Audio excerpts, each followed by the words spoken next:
الشيطان الرجيم. بسم الله الرحمن الرحيم.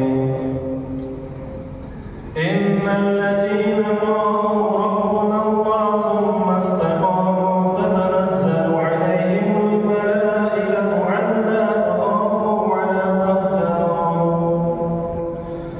وأبشروا بالجنة التي كنتم توعدون نحن أولياؤكم في الحياة الدنيا وفي الآخرة ولكم فيها ما تشتهي أنفسكم ولكم فيها ما تدعون نزلا من غفور رحيم.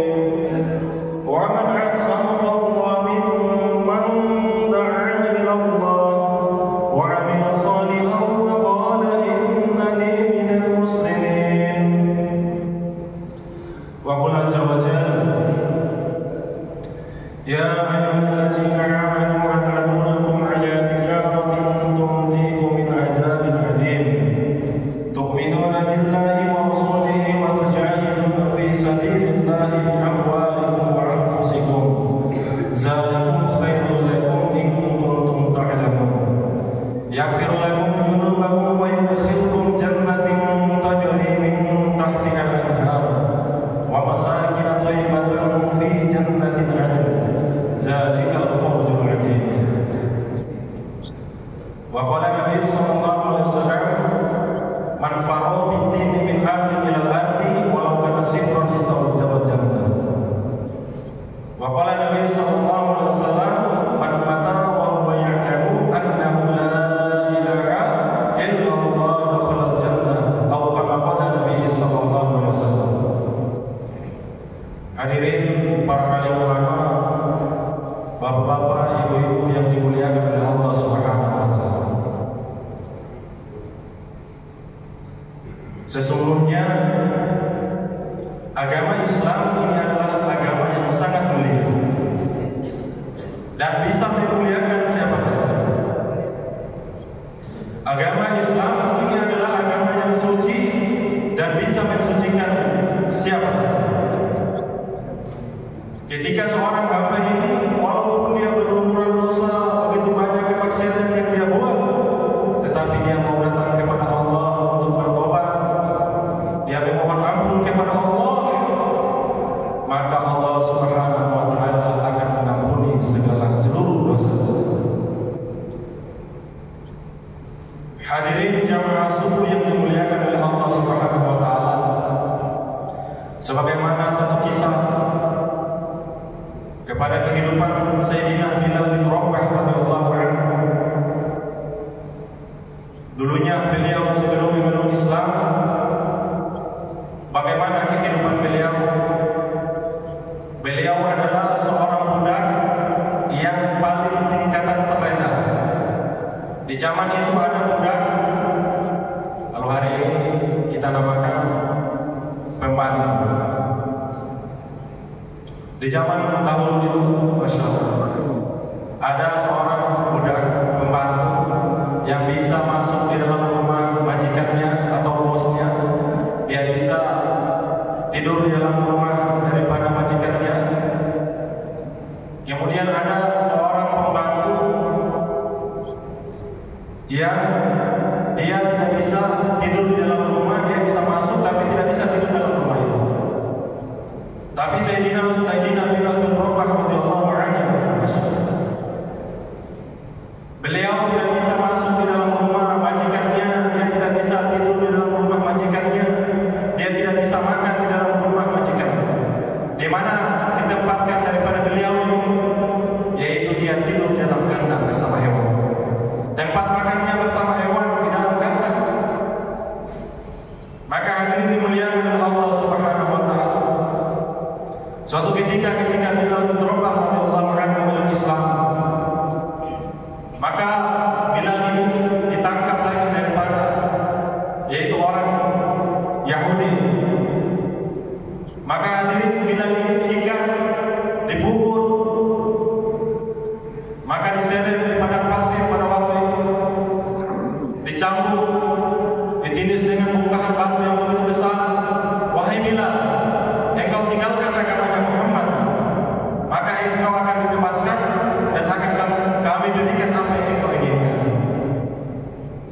Tapi apa yang keluar dari lisan Sayyidina Bilal bin Rabah radhiyallahu anhu? Ahad. Hanya satu yang aku sembah, Allah Subhanahu wa taala.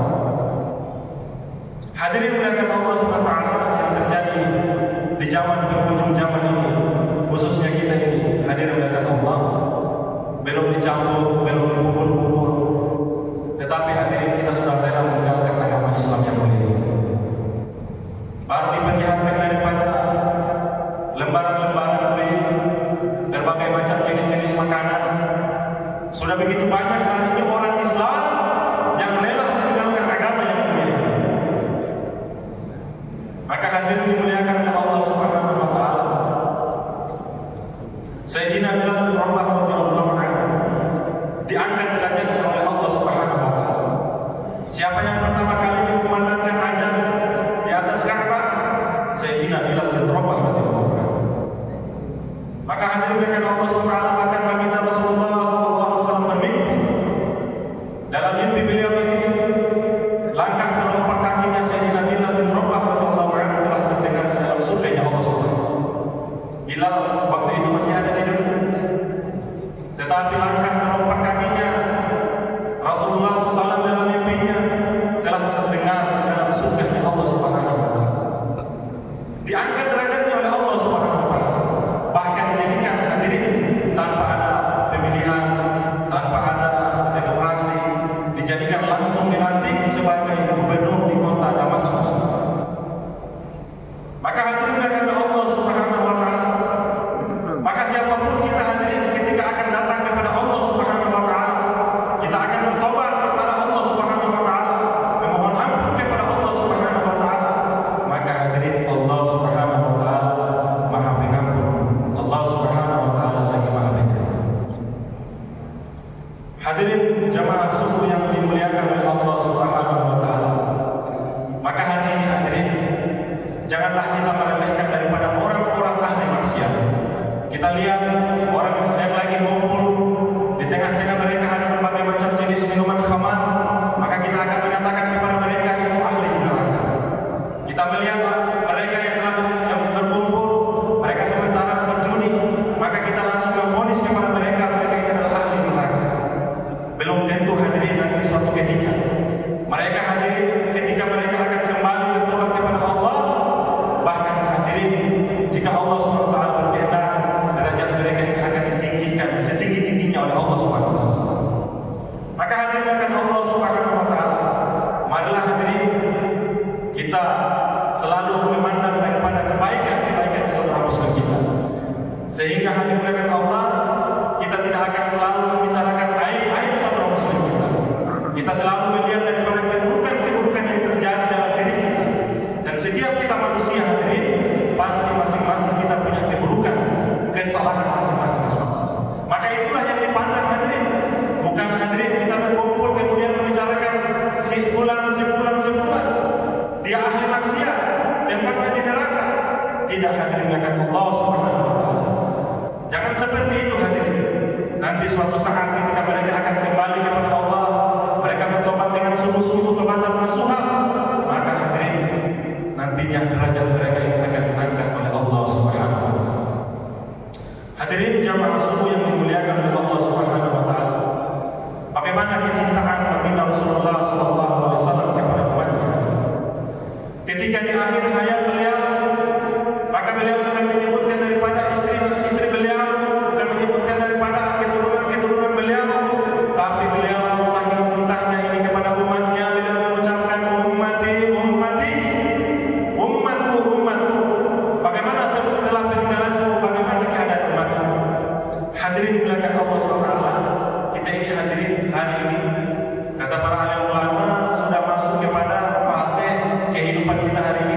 Penghujung zaman ini adalah fase Jababir, fase yang paling terjadi di mana-mana fitnah, kerusakan hadirin.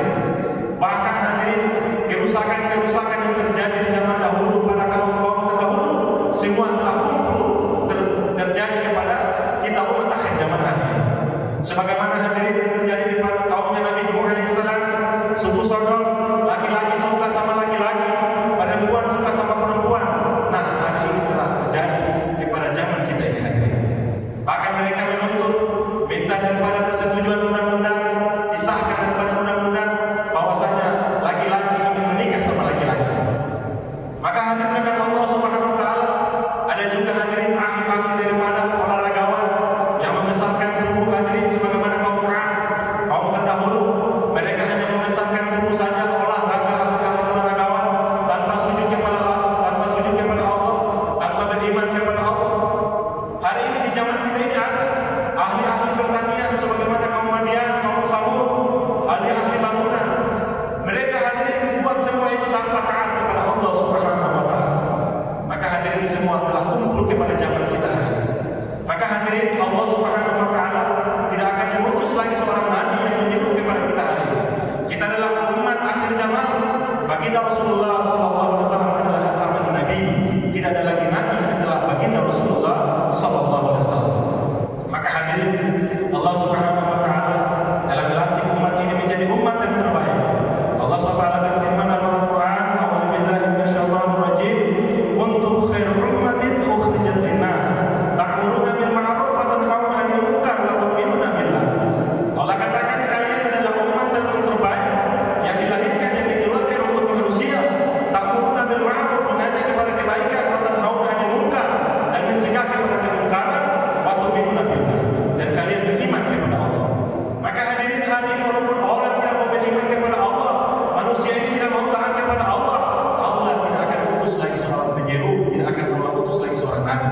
Maka hadirin, tanggung jawab dakwah ini bukan tanggung jawab saja para ulama, para ustaz, tetapi hadirin, tanggung jawab dakwah ini semua orang Islam punya kewajiban untuk berdakwah, saling mengajak, mengingatkan, mengajak kepada kebaikan. Ini hadirin yang dimuliakan oleh Allah Subhanahu wa taala. Maka apabila hari ini dakwah tidak dijalankan sebagaimana yang cara dakwah yang dibuat di zaman baginda Nabi SAW pada waktu itu, maka insyaallah apabila umat ini tidak lagi membuat dakwah, maka hadirin, Allah Subhanahu wa taala akan memperlihatkan bagaimana insyaallah kedahsyatannya Allah Subhanahu wa taala, kemahatinggiannya Allah Subhanahu wa taala. Nanti Allah akan buat alam ini yang berdakwah insyaallah.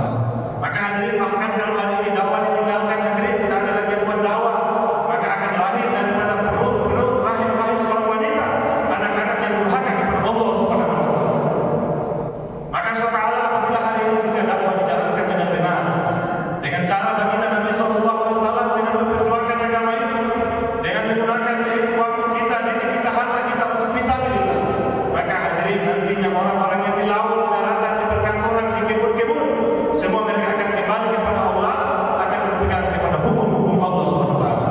Hari ini di mana-mana masjid dibangun dengan mewah, musola-musola dibangun dengan mewah, tetapi hadirin, kebanyakan orang ini tinggal di luar masjid daripada ada di dalam masjid. Hadirin dimuliakan oleh Allah Subhanahu wa taala. Tetapi kata para ahli ulama mengatakan bahwasanya orang-orang yang ada di luar sana itu yang mereka belum sholat, itu bukan salah mereka, tapi salah kita yang ada di dalam masjid ini. Kenapa? Kita belum jumpa kepada mereka, kita belum datang kepada mereka, ingatkan kepada mereka, sampaikan kepada mereka. Maka hadirin, tanggung jawab umat ini hadirin, kita punya tugas hari ini menyampaikan saja, mengingatkan. Siapa yang memberikan hidayah? Allah Subhanahu wa taala. Allah berfirman dalam Al-Quran, "Innaka la tahdi man ahbabta walakin Allah yahdi man yasha." Wahai Muhammad, engkau tidak bisa memberikan hidayah kepada siapa yang engkau cintai, tetapi kata Allah, akulah yang memberikan hidayah kepada siapa yang aku kehendaki. Maka hadirin, tugas kita ini hari ini mengingatkan, menyampaikan saja. Alhamdulillah, kemarin dibuat pertemuan daripada umat Islam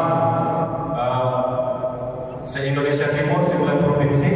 Kami berkumpul di sana, ada kurang lebih hampir 30.000 jemaah, dikirim ke penjuru-penjuru dunia.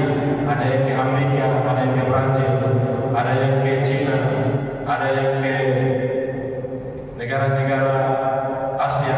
Maka hadirin dimuliakan Allah Subhanahu wa taala, alhamdulillah, dengan perjuangan seperti ini hadirin, begitu banyak daripada orang-orang yang ada di luar masjid telah masuk ke dalam masjid insyaallah. Kebanyakan preman-preman, kebanyakan hadirin insyaallah, orang-orang yang tidak mau dengan masjid, hadirin asbab dengan buat usaha, kita mendatangi mereka, bersilaturahmi kepada mereka, sampaikan dengan hikmah, datangi kepada mereka, ajak kepada mereka. Ketika Allah SWT menjadikan asbab hidayah, daripada dakwah ini hadirin, maka alhamdulillah hari ini orang-orang telah mulai berbondong-bondong memakmurkan daripada rumah-rumah Allah Subhanahu wa taala. Maka hadirin rekan Allah, kami ucapkan terima kasih kepada bapak-bapak ustaz kami, Bapak Imam yang Masya Allah telah menerima kami mengurus masjid ini. Masya Allah kami ucapkan terima kasih banyak telah menerima kami di tempat ini, bersilaturahmi di tempat ini. Bapak-bapak telah menerima senang hati, dengan senang hati kedatangan kami di tempat ini, semoga menjadi asbab hidayah di kampung ini dan kampung sealam. Hadirin dimuliakan oleh Allah SWT, ini hari terakhir kami di sini. Kami jemaah dari Manado. Insya Allah nanti kami akan sebentar jam 9 kapal kami akan berangkat nanti ke tujuan rute kami ke Bau-Bau, Sulawesi Tenggara. Kami mohon didoakan semoga dalam perjalanan kami ini selalu ada bantuan dan pertolongan Allah SWT, dan pengorbanan yang kami buat ini akan menjadi asbab hidayah kepada umat sekalian. Hadirin jemaah semua yang dimuliakan Allah SWT, yang dapat kami sampaikan, kiranya ada yang benar itu datang dari Allah SWT, yang salah kehidupan kami, karena kami masih manusia biasa, lebih banyak yang salah daripada yang benar. Majelis ini kita tutup dengan doa kifaratul majelis. Subhanallah bihamdi, subhanallah bihamdika, asyhadu an la ilaha illa anta, astaghfiruka wa atubu ilaik. Assalamualaikum warahmatullahi wabarakatuh.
Yeah.